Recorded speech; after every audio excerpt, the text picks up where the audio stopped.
महात्मा गांधी वध के बाद नाथूराम गोडसे ने कैसे लड़ा अपना केस। कोर्ट में गोडसे ने दिए थे कैसे कैसे तर्क। 30 जनवरी 1948 की शाम दिल्ली के बिड़ला हाउस में कुछ लोग जुटे थे। जैसा कि अक्सर रहता ही था, महात्मा गांधी अपनी दिनचर्या के मुताबिक शाम करीब 5 बजे प्रार्थना के लिए निकले थे। उम्र की उस दहलीज में बेहद कमजोर काया वाले बापू कुछ सेवादार लोगों का सहारा लिए कमजोर कदमों से आगे बढ़ रहे थे। उन्हें आते देख लोगों ने हाथ जोड़ लिए, सिरों को श्रद्धा भाव से झुका लिया। उन्हीं में से एक दुबला पतला दरमियाने कद का सांवला सा एक शख्स आगे आया। उसने बापू को नमन किया, उनके पैरों को छुआ। बापू बुदबुदाते शब्दों से शायद उसे आशीष देने को थे कि तभी उसने कदम पीछे लिया और एक पिस्टल निकालकर महात्मा गांधी की ओर तान दिया। कोई कुछ समझ पाता उससे पहले ही उसने एक के बाद एक 3 गोलियां चला दी। गोलियों की गूंज से उस शाम बिड़ला हाउस दहल गया था। महात्मा गांधी नीचे लड़खड़ा गए। कहा जाता है कि उनके अंतिम शब्दों में हे राम सुना गया था। गोली मारने वाला शख्स था नाथूराम गोडसे। गोलियां चलाने के बाद वो भागा नहीं, हालांकि तब तक वहां मौजूद लोग उस पर टूट पड़े थे।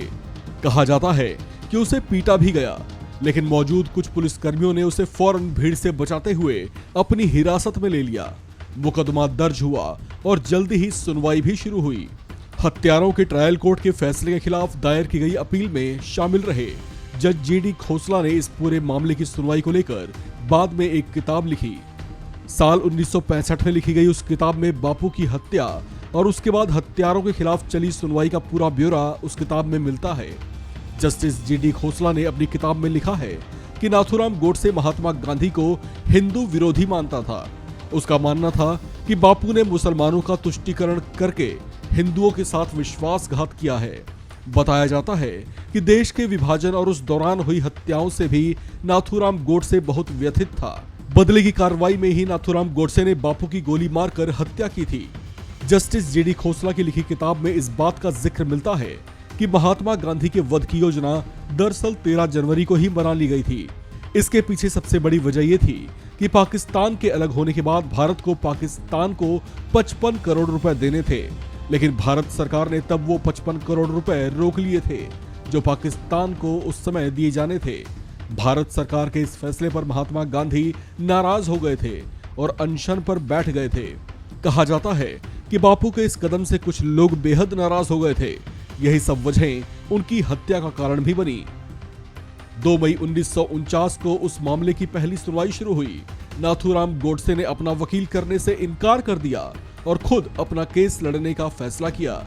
अपनी बात के समर्थन में उसने कई तर्क पेश किए, हालांकि वो सब कुछ काम नहीं आया और हाई कोर्ट ने 21 जून 1949 को अपने 315 पन्ने के जजमेंट में नाथूराम गोडसे और नारायण आप्टे की फांसी की सजा को बरकरार रखा। इसके बाद गोडसे ने प्रिवी काउंसिल, जो कि उस समय ब्रिटिश पार्लियामेंट का हिस्सा हुआ करती थी, उसमें अपील दायर की। हालांकि 26 अक्टूबर 1949 को उसे वहां से भी निराशा ही हाथ लगी और आखिरकार उसकी फांसी की सजा की तारीख 15 नवंबर 1949 तय कर दी गई और इसी दिन उसे अंबाला जेल में फांसी के फंदे पर लटका दिया गया। इस खबर में फिलहाल इतना ही। बाकी अपडेट्स के लिए बने रहिए वन इंडिया हिंदी के साथ।